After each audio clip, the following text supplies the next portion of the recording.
So, may quiz ako sa Tuesday ng 5 p.m. to 7 p.m. And wala pa ako masyadong review for that quiz.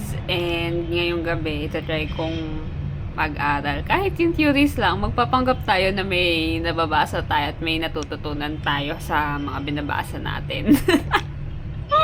So, ayun. Itatry kong mag-aral ng theories and at the same time, magsagot na rin ng mga practice sets na binigay sa amin ng prof ko. I don't think may ma-absorb ako this night, pero kailangan ko subukan kasi medyo mahirap siya. So, I'll just use my scratch paper for answering those problem sets.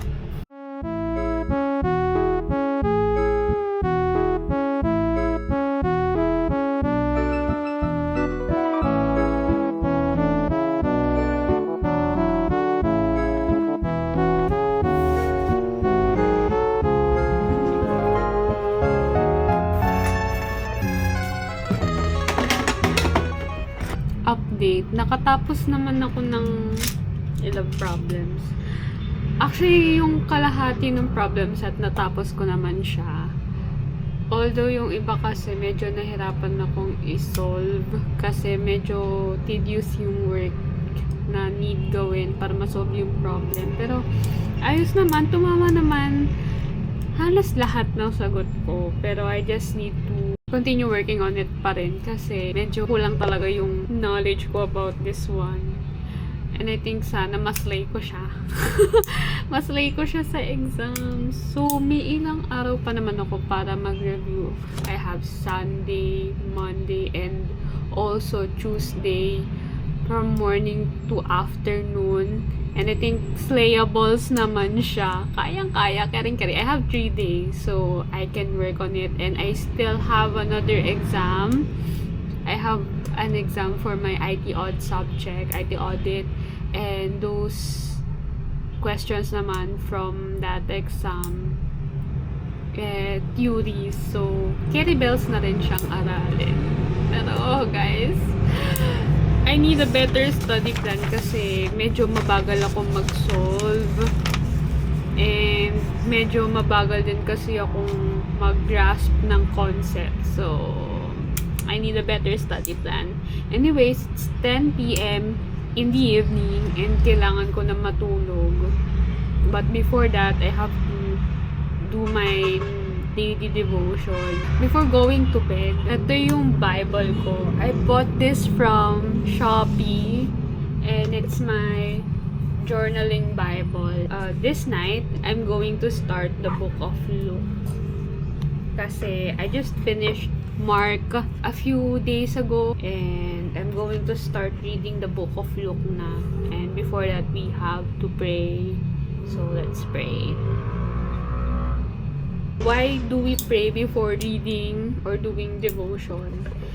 I mean, we just have to pray so we can have like the clarity that we wanted whenever we read the Bible para mag-guide tayo ni Lord sa mga bagay na gusto nating maintindihan from His Word. So, we just have to pray. I have my notebook here. This is where I track my medicine intake, and at the same time, this is where I write my Bible verses. So, let's go.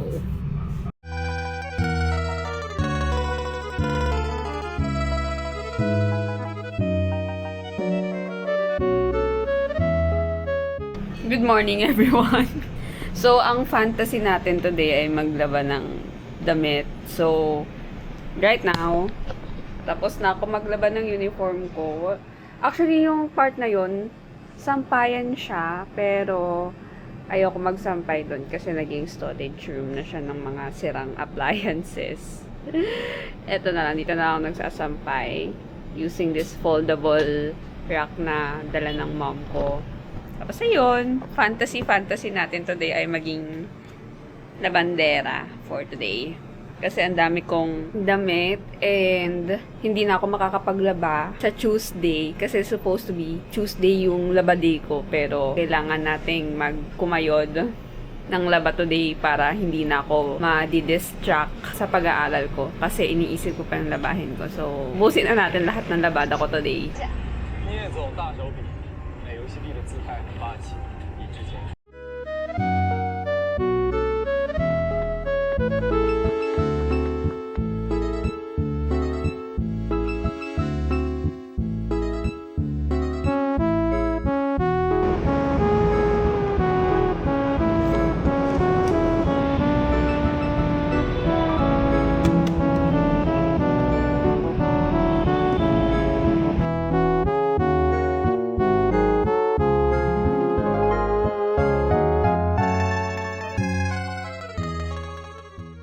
Umuwi na ako ng dorm kasi 6:30 na ng gabi.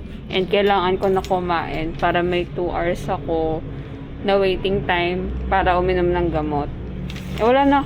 Since wala na rin akong tubig, bumaba ako sa Lawson para bumili nito. Sarado kasi yung water refilling station sa baba tuwing Sunday.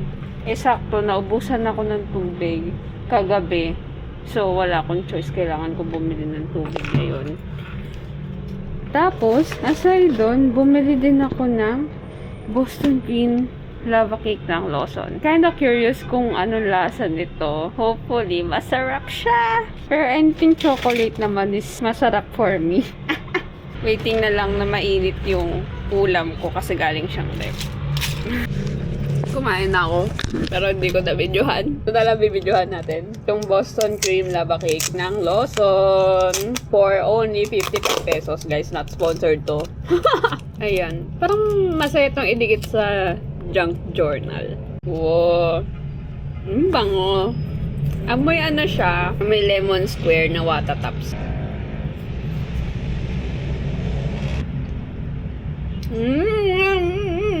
Ang sarap niya. Lasa siyang cake na galing sa chocolate cake na binibake ng mga baker na nakikita ko sa IG. Sarap. Masarap. Must try. Must try. Guys, bumili ako ng chicken sa Lawson kasi tinatamad na ako magluto.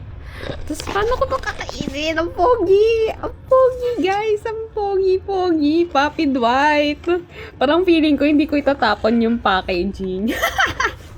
Gugupitin ko to, tapos gagawin ko siyang postcard. Tapos eto, didikit ko to sa journal. Puppy Dwight! Puppy Dwight! Ebe! Sabi sa inyo, mahilig ako mag-junk journal. Lalo na pag pogi yung nasa...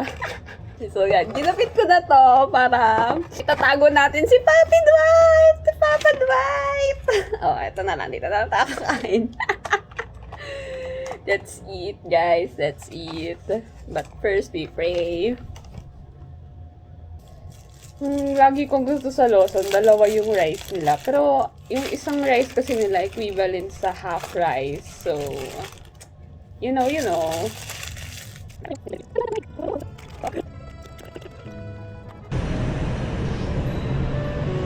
Hello, everyone. So, ayun. It's Monday today and tomorrow na yung exam ko. Ang gagawin ko lang ngayon is to study or do practice sets para makabisado ko. Hindi naman makabisado pero magamay ko yung pagko-compute nung values na hinahanap. So, let's go!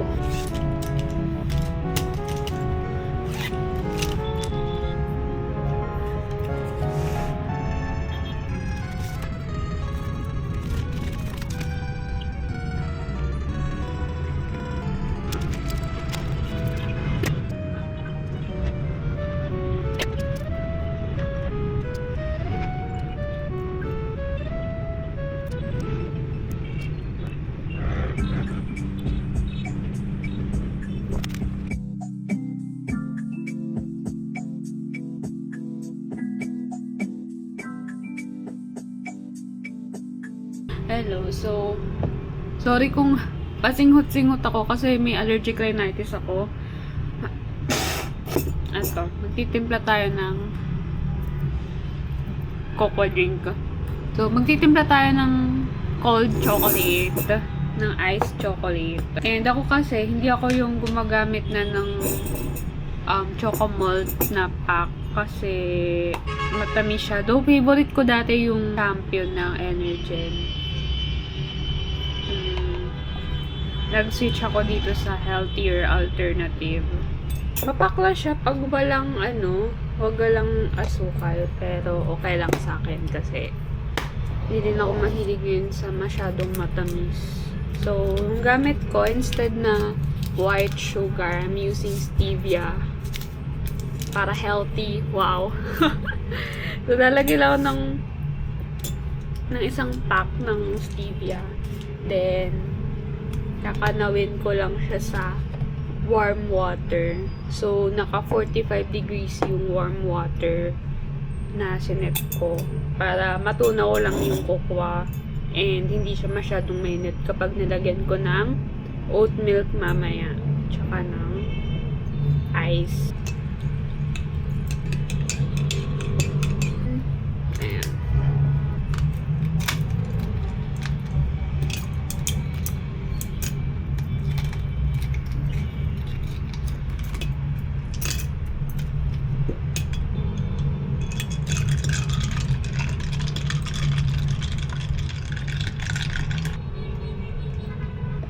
And we have our drink. Taste test.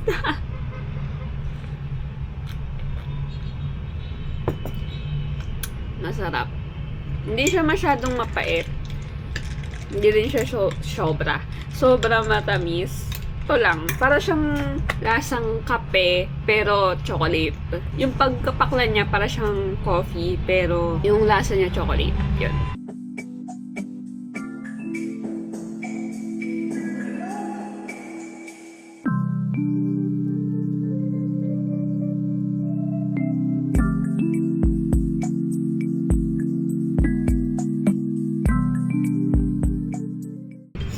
Kain tayo. Sama ng pakiramdam ko ngayon.